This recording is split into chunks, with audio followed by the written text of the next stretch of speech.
Hello students, आपका स्वागत है मौलिक क्लासेस की इस ऑनलाइन लेक्चर वीडियो में। मेरा नाम तनुज कुमार और इस चैनल के माध्यम से मैं आपके सामने स्टैटिस्टिक्स से रिलेटेड लेक्चर वीडियोस लेकर आता हूं। और अभी तक आपने अगर हमारा चैनल सब्सक्राइब नहीं किया है तो प्लीज़ आप हमारे चैनल को सब्सक्राइब कर लीजिए, ताकि हम स्टैटिस्टिक्स से रिलेटेड कोई भी लेक्चर वीडियो यहाँ पर अपलोड करें तो उसका नोटिफिकेशन आपको मिलता रहे। तो आज की इस क्लास में हम कोरिलेशन पे बेस्ड एक थ्योरम प्रूफ करने वाले हैं। सिंपल सी थ्योरम है। तो थ्योरम आप देखिए स्क्रीन पे आपको दिख रही है। So that the correlation coefficient is independent of change of origin and change of scale. यानी थ्योरम कहती है जो कोरिलेशन कोफिशिएंट है, Karl Pearson's product moment correlation coefficient, उस पर चेंज ऑफ ओरिजिन और चेंज ऑफ स्केल का कोई भी इफेक्ट नहीं पड़ता है। यानी अगर हमारे पास कोई ओरिजिनल डेटा है, उस ओरिजिनल डेटा का कोरिलेशन कोफिशिएंट अगर हमारा प्लस 0.90 है और हमने क्या किया, डेटा में कुछ चेंजेस किए, डेटा में हमने एक कांस्टेंट क्वांटिटी को ऐड कर दिया या सब्ट्रैक्ट कर दिया, तो ये तो हमारा कहलाया चेंज ऑफ ओरिजिन। इसी तरह से उस कांस्टेंट क्वांटिटी से हमने उस पूरे डेटा सेट को डिवाइड कर दिया या मल्टीप्लाई कर दिया, तो ये कहलाता है चेंज ऑफ स्केल।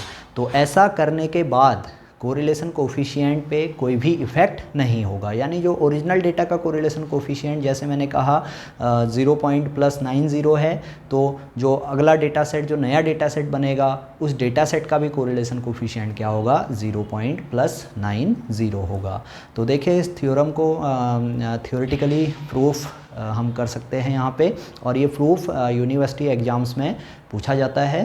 तो देखिए कैसे हम प्रूफ करेंगे। सिंपली देखिए, बेसिकली जो कोरिलेशन कोफिशिएंट हम यहाँ पे नोट कर लेते हैं, correlation coefficient between x and y, तो इसे हम RxY से डिनोट करते हैं। तो इसकी वैल्यू होती है covariance between xy divided by square root of variance of x into variance of y। तो ये x और y के बीच में कोरिलेशन कोफिशिएंट इस तरह से डिफाइन होता है, जहाँ पे कोवेरिएंस ऑफ एक्स वाई, इसकी वैल्यू ये होती है 1/n summation xi minus x bar into yi minus Y bar. And variance of x, इसका जो फॉर्मूला होता है वो होता है 1/n summation xi minus x bar whole square, where i varies from 1 to up to n, where i varies from 1 to up to n। इसी तरह से यहाँ पे x में हम x को y से रिप्लेस करेंगे, तो वेरिएंस ऑफ y हमें मिलेगा 1/n summation i1 to n yi minus Y bar whole square. तो अब क्या करना है, हमने x और y में चेंज ऑफ ओरिजिन और चेंज ऑफ स्केल अप्लाई करना है। तो यहाँ पे हम अज्यूम कर लेते हैं लेट u, एक नया वेरिएबल हमने नोट कर लिया u, इसकी वैल्यू है x माइनस ए अपॉन एच। तो यहाँ पे x minus A change of origin को रिप्रेजेंट करता है और x upon H change of scale को रिप्रेजेंट करता है। चेंज ऑफ ओरिजिन का मीनिंग है किसी डेटा सेट में क्या करना, किसी कांस्टेंट क्वांटिटी को ऐड करना या फिर सब्ट्रैक्ट करना, ये हमारा कहलाता है चेंज ऑफ ओरिजिन। इसी तरह से अगर किसी डेटा सेट, किसी वेरिएबल में हम क्या करें, कोई कांस्टेंट क्वांटिटी से मल्टीप्लाई करें या डिवाइड करें, तो ये कहलाएगा चेंज ऑफ स्केल। तो हमने क्या किया, x में दोनों तरह का चेंज अप्लाई कर दिया, change of origin and change of scale. तो हमारे पास नया वेरिएबल आया u। इसी तरह से हमने क्या किया, y में भी चेंज ऑफ ओरिजिन अप्लाई कर लिया, तो ये y माइनस, इसे हम b कह लेते हैं, y minus b upon suppose k। तो यहाँ पे h और k स्केल क्वांटिटीज़ हैं और a और b ओरिजिन क्वांटिटीज़ हैं। तो यहाँ से ये इम्प्लाई करेगा x equal to h u plus a and y equal to k v plus b. तो देखिए इस तरह से हमने यहाँ पे अपना चेंज ऑफ ओरिजिन और चेंज ऑफ स्केल अप्लाई कर लिया है। तो हमें प्रूफ करना है, वी हैव टू प्रूव, क्या प्रूफ करना है, r x Y is equal to r u v, यानी जो कोरिलेशन कोफिशिएंट एक्स और वाई का है वही कोरिलेशन कोफिशिएंट नए वेरिएबल्स यू और वी का होगा। तो प्रूफ करने के लिए हमें क्या क्या चाहिए होगा, कोवेरिएंस ऑफ एक्स वाई हमें यू और वी के टर्म्स में कैलकुलेट करना होगा, वेरिएंस ऑफ एक्स को यू के टर्म्स में और वेरिएंस ऑफ वाई को वी के टर्म्स में हमें डिफाइन करना होगा। तो ये हम करते हैं। देखिए, तो सबसे पहले जहाँ पे कोवेरिएंस और वेरिएंस हमें कैलकुलेट करना है, तो सबसे पहले हमें क्या करना होगा, अरिथमेटिक मीन को कैलकुलेट करना होगा। तो x का अरिथमेटिक मीन क्या हो जाएगा अब, और y का अरिथमेटिक मीन क्या हो जाएगा अब, ये समझिए। देखिए, इस क्वांटिटी में जब इसका मीन कैलकुलेट करेंगे तो मीन कैलकुलेट करने के लिए हमें सम कैलकुलेट करना होगा।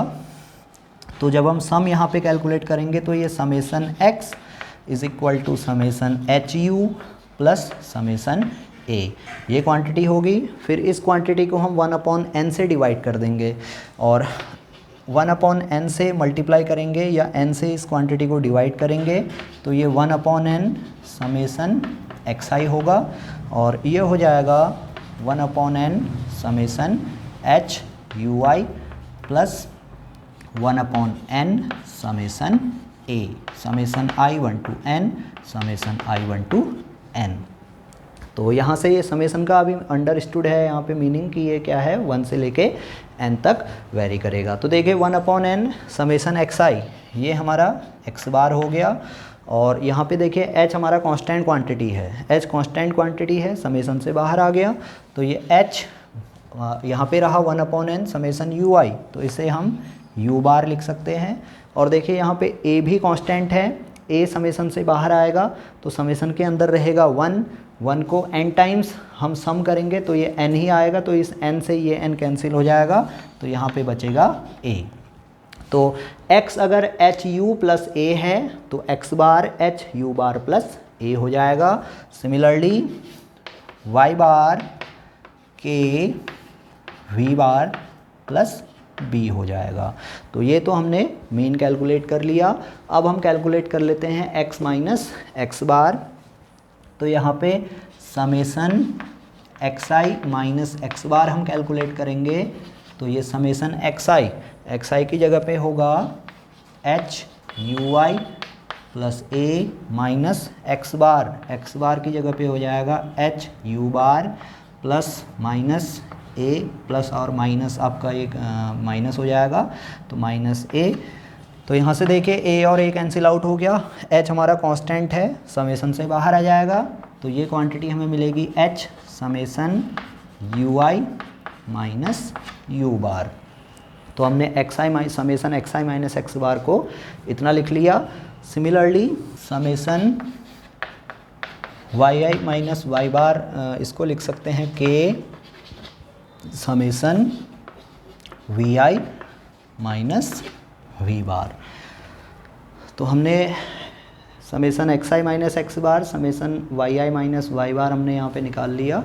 तो जब हम summation xi minus x bar into yi minus Y bar calculate करेंगे तो ये क्वांटिटी देखिए मल्टीप्लाई हो जाएंगी h इंटू के और अंदर रहेगा summation U I minus U bar into V I minus we bar. तो ये इस तरह से आ गया। तो यहाँ से कोवेरिएंस बिटवीन एक्स वाई, तो ये क्वांटिटी आ गई h into K covariance between U I comma V I. ये इसे हम xi yi कह सकते हैं या यहाँ पे i को हम नोट नहीं करते हैं, इस तरह से लिख लेते हैं। तो क्या किया 1/n से जब इसे डिवाइड करूँगा तो 1/n summation xi minus x bar into yi minus Y bar, ये क्वांटिटी हमारी कोवेरिएंस ऑफ एक्स वाई होगी। और यहाँ पे 1/n summation yi minus Y bar into vi minus v r, ये क्वांटिटी हमारी covariance between u comma v हो जाएगा। तो इसी तरह से देखिए यहाँ पे जब स्क्वायर टर्म हम कैलकुलेट करेंगे, हमने क्या किया समेसन xi माइनस एक्स बार, तो यहाँ पे स्क्वायर मैंने अप्लाई किया तो ये क्वांटिटी स्क्वायर हो गई, तो ये h स्क्वायर हो जाएगा, ये स्क्वायर क्वांटिटी हो जाएगी। तो summation xi minus x bar whole square जब इसकी बात होगी तो हम वेरिएंस की बात कर रहे हैं, वेरिएंस ऑफ x, ये क्वांटिटी होगी 1/n summation xi minus x bar whole square तो देखिए 1/n summation xi minus x bar whole square, summation xi minus x bar whole square is h square summation ui minus u bar whole square.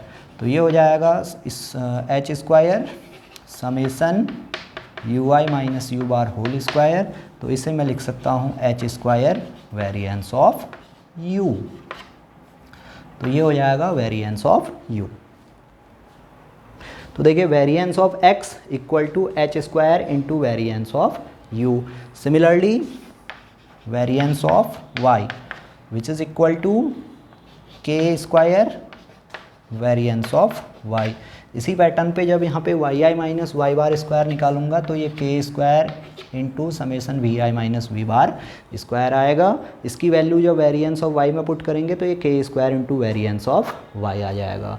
तो ये सारी value यानी covariance of x Y जो हमने निकाला, covariance of x Y ये quantity, और variance of x यानी ये क्वांटिटी, और वेरिएंस ऑफ y यानी ये क्वांटिटी, इसको जब हम यहाँ पे पुट करेंगे आर एक्स वाई में तो देखिए हमें क्या मिलेगा। यहाँ पे इसे नोट कर लेते हैं। तो R x Y is equal to H K covariance between U comma V. Covariance of x Y की जगह पे H into K covariance between U comma V आया, divided by square root of variance of X. Variance of X की जगह पे H square variance of u होगा into variance of y, इसकी जगह पे k square variance of v होगा। तो इसे जब हम सिंप्लीफाई करेंगे तो देखिए एच के से h और k यहाँ पे कैंसिल आउट हो जाएगा। तो आर एक्स वाई ये हमें मिलेगा covariance between u comma v divided by square root of variance of u into variance of v which is equivalent to correlation coefficient between u comma v। तो ये prove हो गया कि there is no effect of change of origin and change of scale on correlation coefficient। तो यहाँ पे ये theorem थोड़ा सा इम्पोर्टेंट हो जाती है क्योंकि कभी कभी हमारे पास लार्ज वैल्यूज़ होती हैं डेटा सेट में। तो हम क्या कर सकते हैं, उन लार्ज वैल्यूज़ को अपने अकॉर्डिंग अपने कन्वीनियंटली उस लार्ज वैल्यूज़ को हम क्या कर सकते हैं, छोटी वैल्यूज़ में कन्वर्ट कर सकते हैं। तो जो छोटी वैल्यूज़ का कोरिलेशन कोफिशिएंट होगा वही क्या होगा, लार्ज वैल्यूज़ का भी कोरिलेशन कोफिशिएंट यहाँ पे होना है। क्योंकि हम कह रहे हैं भाई चेंज ऑफ ओरिजिन और चेंज ऑफ स्केल का कोरिलेशन कोफिशिएंट में कोई भी इफेक्ट नहीं पड़ता है। तो अगर ये वीडियो आपको पसंद आया है तो इसे आप लाइक करेंगे और अपने फ्रेंड्स में शेयर करेंगे। और अगर आपने अभी तक हमारा चैनल सब्सक्राइब नहीं किया है तो प्लीज़ आप हमारे चैनल को सब्सक्राइब कर लीजिए। Thank you.